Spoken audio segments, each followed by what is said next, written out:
Short hand से जुड़ी सभी प्रकार की वीडियोस पाने के लिए सब्सक्राइब करिए आपके अपने चैनल शॉर्ट हैंड गुरुजी को। नमस्कार दोस्तों, स्वागत है आप सभी का हमारे चैनल शॉर्ट हैंड गुरुजी पर। आप लोग को पता है कि डेली जो डिक्टेशन है 8 बजे प्रीमियर किया जाता है, लेकिन आज क्योंकि उस टाइम पे मैंने वाक्यांशों का और जो कठिन शब्द हैं उसका डिक्टेशन रख दिया था, इस वजह से आज जो नॉर्मल डिक्टेशन है जो 80 की गति से पूरे 800 शब्द होते हैं वो डिक्टेशन का टाइम आज 10 बजे रख दिया है।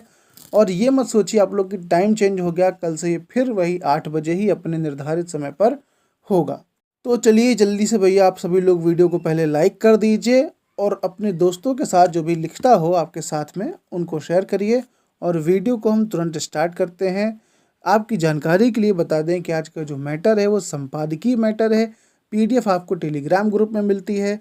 जो भी आप ट्रांसक्राइब करें, जितनी मिस्टेक आ रही है आप लोग कमेंट में ज़रूर बताया करें। और डिक्टेशन आपको कैसा लगा ये भी आपको ज़रूर बताना है, जिससे आपको लिखने में आनंद आए और मुझे लिखवाने में आनंद आए।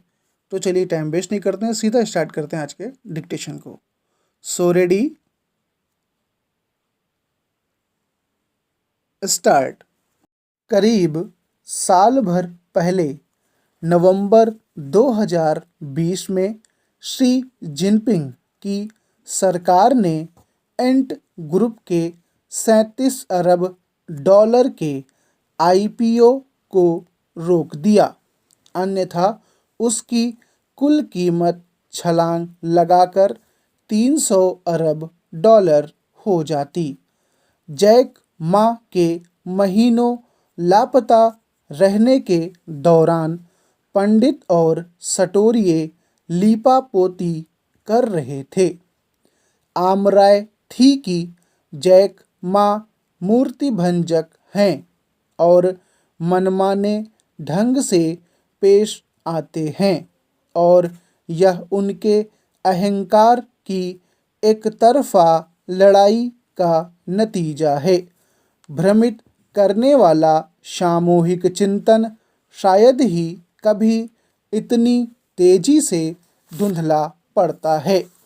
10 महीने से भी कम समय में कई तरह के उपाय करते हुए शी जिनपिंग की सत्ता ने वॉल स्ट्रीट और अन्य जगहों पर बन रहे सुविधाजनक खोलों को नष्ट कर दिया, जिनमें दीदी उर्फ चीन के उबर पर ताबड़तोड़ कार्रवाई से लेकर परोक्ष रूप से ऑनलाइन ट्यूटरिंग को बंद करने, क्रिप्टो करेंसी पर प्रतिबंध लगाने और गेमिंग प्लेटफॉर्म्स पर बंदिशें लगाने जैसी कार्रवाइयाँ शामिल थीं।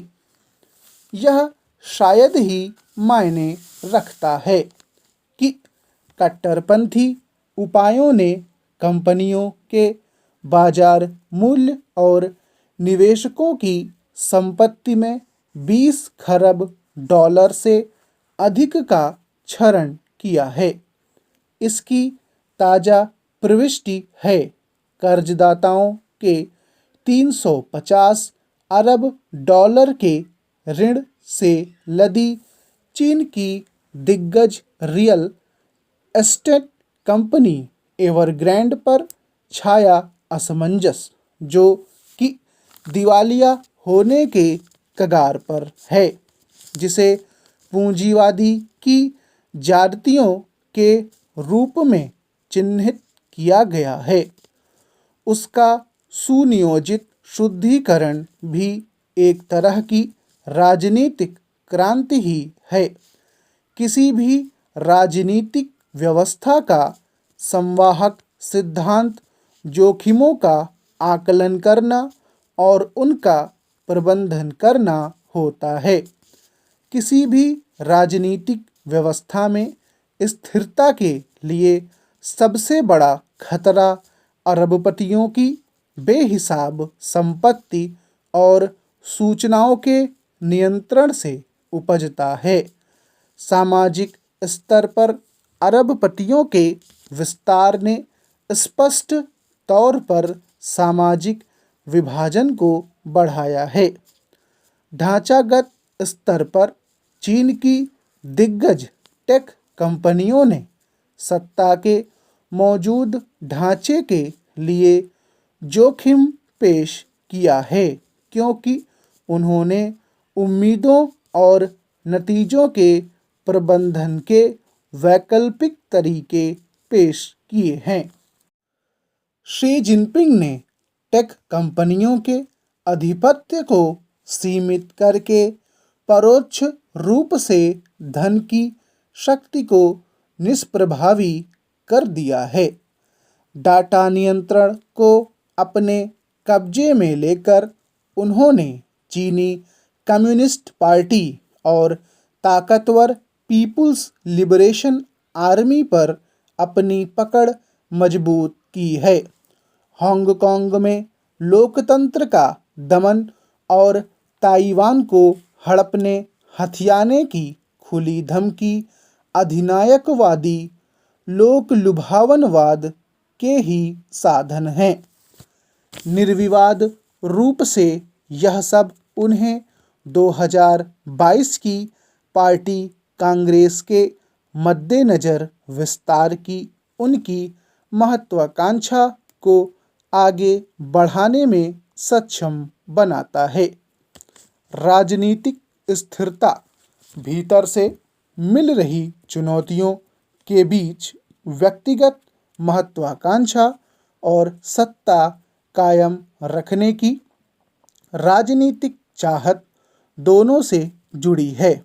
उनके मौजूदा दृष्टिकोण सामूहिक समृद्धि की केंद्रीय थीम ताओवाद के उनके एक पसंदीदा उद्धरण से ली गई है। अपनी नियति से असंतुष्ट होने से बड़ी कोई और आपदा नहीं, जैसा कि हर समाज में होता है। चीन में भी मध्यवर्ग जीवन और आजीविका की चिता और पीड़ा के अधीन है।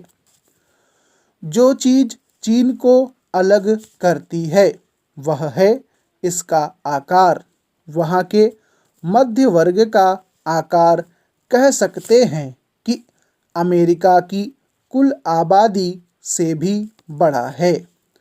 पिछले साल से शी और उनकी सत्ता ने पीड़ितों और खलनायकों का कथानक गढ़ने पर ध्यान केंद्रित किया है। उदाहरण के लिए रियल एस्टेट से जुड़े लोगों को मकान और किराए की लागत कम करने के लिए लक्षित किया जा रहा है।